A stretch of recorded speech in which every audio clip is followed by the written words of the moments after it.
जो आदेश आया है नेताओं के पक्ष में। वैद्य जी क्या देख रहे हैं सुबह सुबह खेत में? अरे वो इसमें खाद डालनी थी तो हम सोचे देख लें, यही है।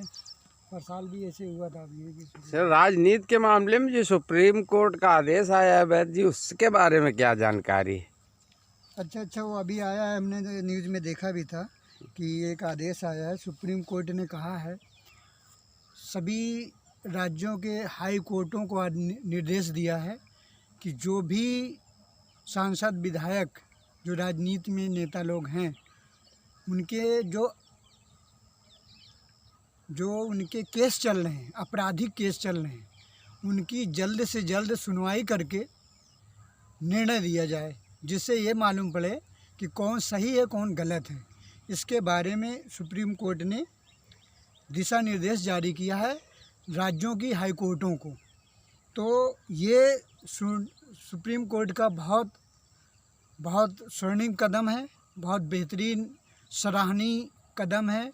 इसका हम आत्मा से सम्मान करते हैं सुप्रीम कोर्ट का। इसके साथ ही साथ हम निजी तौर पर चंद्रचूड़ जी का हृदय से वंदन, अभिनंदन, चरण स्पर्श करते हैं कि उन्होंने राम राज लाने की कड़ी में एक बेहतरीन कदम उठाया है।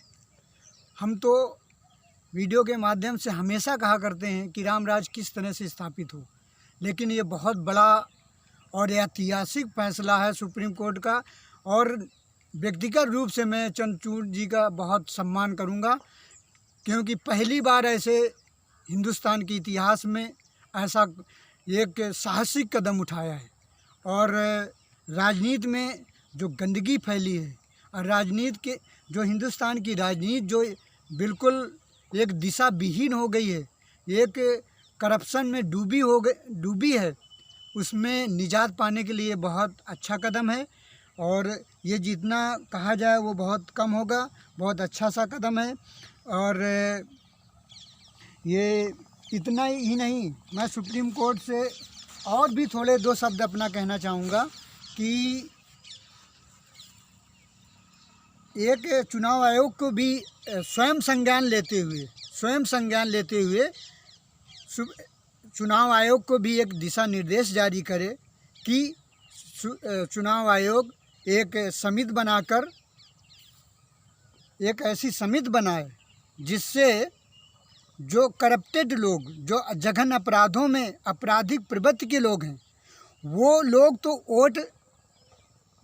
वो चुनाव में आ न सकें, राजनीति में उनको टिकट ना मिले, राजनीति में कदम ना रख सकें, उसके लिए वो तो आ ही ना सकें, उनका परिवार भी ना आ सके।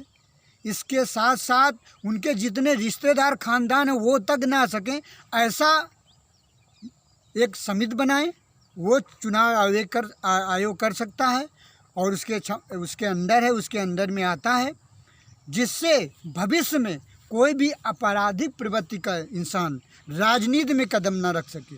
क्योंकि हम जब से जन्म लिया, जब से देख रहे हैं कि हमेशा आपराधिक किस्म के लोग ही राजनीति में आते हैं।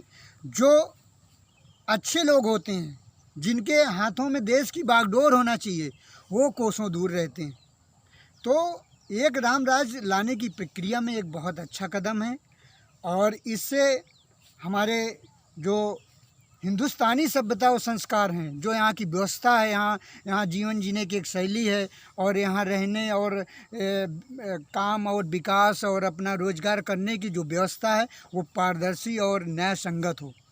तो इस तरह से करने की और भी मैं माननीय चंद्रचूड़ जी को विनती करूंगा कि ऐसा स्वयं संज्ञान लेते हुए ऐसा कदम उठाएं, जिससे और भी पारदर्शी ढंग से राजनीति में अच्छे लोग आएं और गलत लोग यहाँ से हटें। ये तो सभी देशवासी जानते हैं कि राजनीति में आपराधिक किस्म के और धनाढ़ किस्म के लोग आते हैं, जो कि यहाँ की व्यवस्था को चकनाचूर हमेशा करते रहते हैं। मैं तो चंद्रचूड़ जी जैसे लोगों से और रवीश जैसे आज़ाद और स्वतंत्र और निर्भीक पत्रकारों से भी विनती करूंगा कि देश के अंदर आप अपने जैसे लोगों को एकत्रित करके, संगठित करके और एक ऐसी पार्टी बनाएं जिससे देश में एक अच्छी पार्टी बने, ईमानदार लोगों की पार्टी बने। और ये जितनी भी पार्टियां हैं ये तो हम देखते ही हैं कि सब बिल्कुल भ्रष्टाचार में डूबे हैं। इनका उत्पत्ति ही भ्रष्टाचार से होती है और ये सब अपने हाथों से अपनी ही पीठ थपथपाया करते हैं। ये है अभी आम आदमी पार्टी का देखो 50 लोगों पे इल्ज़ाम लगा लगा के उनको जेलों में ठूंस रहे हैं और उनको ये कह रहे हैं। क्या ये भाजपा अपने पे नहीं देखना चाहती है? क्या अपने गले पे नहीं झांकना चाहती? हजारों ऐसे सांसद और विधायक होंगे जो कि जघन अपराधों में लिप्त होंगे, लेकिन एक को भी पकड़ने की कोशिश नहीं की जा रही है। तो इससे साबित होता है कि ये एक पक्षपात रूप से राजनीति को आगे ले जाने की बात करते हैं और हमेशा गरीबों और रोजगार देने की बात करेंगे, अच्छी व्यवस्था की बात करेंगे, लेकिन ये सब उसी थाली के चट्टे बट्टे हैं जो कांग्रेस से शुरू होके आया था, आज भी वही हो रहा है। लोग कांग्रेस को गलत साबित करते हैं। कांग्रेस गलत है क्योंकि भ्रष्टाचार की जो पौधा आज दिख रहा है, ये इसकी जड़ों को प्रफुल्लित और पल्लवित और विकसित करने का काम कांग्रेस ने ही किया था, जो हम आज भ्रष्टाचार से लड़ रहे हैं।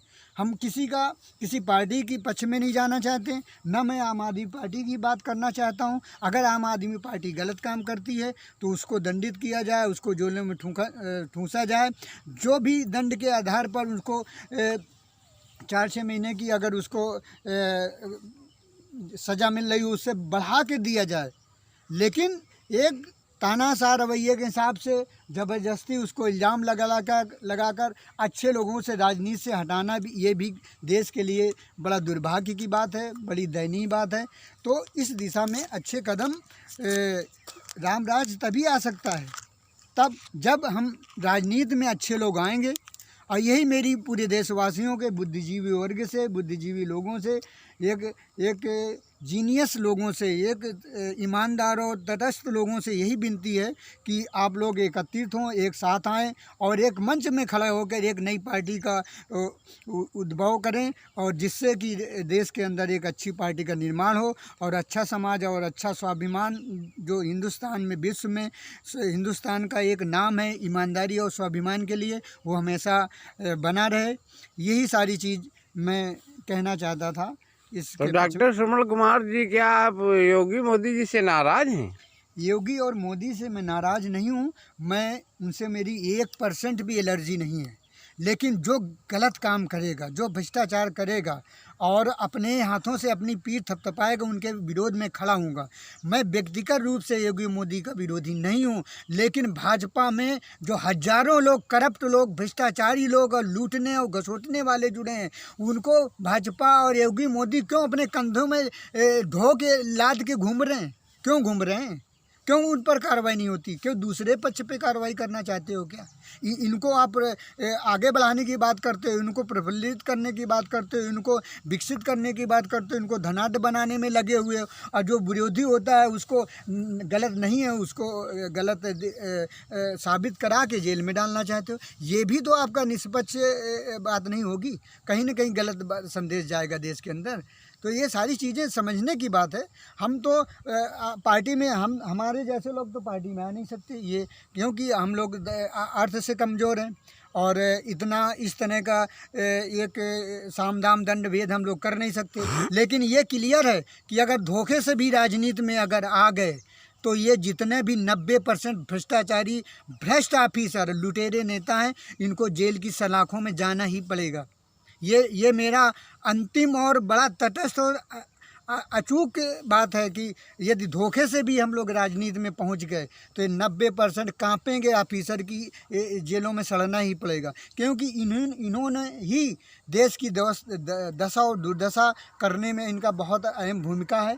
देखो इस विद्यालयों की क्या हालात हैं, वहाँ देखो कितने लोग पैसा दे देकर सर्विसों में आ गए और उनको प्राथमिक ज्ञान नहीं है, जो महिलाएं हैं और जो टीचर हैं। ऐसे बहुत सारे लोग हैं जो पैसा देकर आए हैं। तो जो यहाँ पे मेहनत करने वाला छात्र है वो मेहनत करते करते आंखों में चश्मा लगा देते, ज़िंदगी बर्बाद करते हैं। फुटपाथ में सब्जी लगाता है, रिक्शा चलाता है और पशुओं को रख रख के उसका गोबर और चारा कर रहा है, जो पढ़ा लिखा ज्ञानी पुरुष है। और ये जितने नालायक लोग हैं, जितने पढ़े लिखे नहीं हैं, पैसा दे दे के 10-10, 5-5 लाख लेके सर्विसें पा गए और दादागिरी और एक रुतबा दिखा के और शिक्षा और चिकित्सा दोनों को बर्बाद करने में जुटे हुए हैं।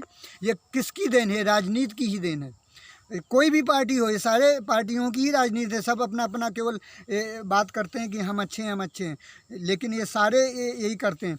तो इसमें सही कदम हिंदुस्तान को अच्छा संवारने सजाने में आगे आए हिंदुस्तान, उसके लिए ये जो सुप्रीम कोर्ट का निर्देश है बहुत सराहनीय है। मैं बारंबार पुनः उनको सम्मान और साधुवाद देता हूं और आदर सम्मान चरण बंदन करता हूं कि हमारे जैसे ईमानदार, जागरूक और सही विकास करने की दिशा में काम करने वाले लोगों के मन की बात कही है। और एक छोटा सा मेरा और रिक्वेस्ट है कि हम लोग कैसे पढ़े लिखे बर्बाद फिर रहे हैं और छोटे मोटे कामों में लगे हैं, क्योंकि हमने भी देखो 2011 में टीटी का परीक्षा दिया था। 2000 इस सुप्रीम कोर्ट के संज्ञान में गया था ये मामला, और सुप्रीम कोर्ट ने कहा भी था कि जितने भी फर्स्ट क्लास बच्चे हैं सारे लोगों को लिया जाए, लेकिन इसमें आज तक धांधली होती रही है। और 2011 की टीटी को वही पैसा ले के मार्कशीट बना के उसको टीचरों को भर दिया और हमारे जैसे ज्ञानी पुरुष फुटपाथ में घूम रहे हैं। तो इस पर भी संज्ञान लेते हुए न्यायालयों को दूध का दूध, पानी का पानी करना चाहिए। जो 2011 की टीटी की जो सीट है, प्राथमिक सीट है जिसमें बच्चों ने परीक्षा दी है, उसको निकलवा कर 1.5 लाख के लमसम बच्चे थे फर्स्ट क्लास, उनको निकलवा कर आप जांच कराइए, दूध का दूध पानी का पानी हो जाए। कहाँ से कैसे बच्चे आ गए? और जिन बच्चों ने ऐसा जाली काम करके टीचर की नौकरी पा के और पेमेंट उठा रहे हैं, उनको तुरंत सज़ा दिया जाए कि आजीवन कारागार दिया जाए, जिससे पुनः कभी कोई गलत न छात्र काम गलत कर पाए, ना ऑफिसर इतना हिम्मत कर पाए। और इसमें देशद्रोह का मुकदमा लगना चाहिए। इसलिए लगना चाहिए कि उन्होंने जीवन उसको बर्बाद कर दिया छात्र का। और ये हर विभाग में होता है। 11 योगी जी पेपर लीक करा रहे हैं और कोई भी परीक्षा कोर्ट के बिना विहीन नहीं हो पा रही है, सिलेक्शन नहीं हो पा रहा है। 11 पेपर लीक होना ये बता रहा है कि केवल धनाढ्य लोग ही सर्विस पाएगा, गरीब लोग ने कभी नहीं पाएगा, क्योंकि वही लोग साल बोएंगे, उनके पेपर साल बोएंगे, वही पैसा देंगे, उन्हीं का काम बनेगा और उन्हीं को नौकरियां मिलेंगे। एक पढ़ने वाला ज्ञानी पुरुष ऐसे ही भटकता रहेगा ज़मीनों में। तो ये कहीं ना कहीं सरकार के ऊपर है, सरकार के ऊपर है, और सरकार चाहे तो कर सकती है, इसलिए कर सकती है। उसके पास संचार विभाग है, उसके सुरक्षा विभाग है, उसके बाद खुफिया विभाग है, उसके बाद प्रशासन है, सारा तंत्र है, उसके पास अर्थ है, सारा कुछ है, कर सकती है। क्यों नहीं करती है? कारण क्या है कि ये सारे लिप्त रहते हैं, छोटे से ऑफिसर से लेके मंत्रियों तक सारे लिप्त रहते हैं। इसलिए पैसे कमाने की होड़ में ये राजनीति को एक पैसे कमाने की कंपनी समझते हैं। इस पर रोक लगनी चाहिए और माननीय चंद्रचूड़ जी के एक विचारों जैसे ही लोग जब देश के अंदर पनपेंगे हिंदुस्तान के अंदर, तभी इस तरह का बदलाव आएगा। और मैं ऐसे लोगों को बार बार आगाह करता हूं, हिंदुस्तान के लोगों को और ऐसे बुद्धिजीवी वर्ग और ईमानदार राजनीति में कदम रखने वालों को, कि आप लोग आएँ और एक मंच में खड़े होकर अच्छी व्यवस्था बनाने के लिए एक प्रोग्राम तैयार करके एक पार्टी बनाएं और उसको आगे ले जाएं, और हम लोग हमेशा उनके साथ देंगे और साथ रहेंगे।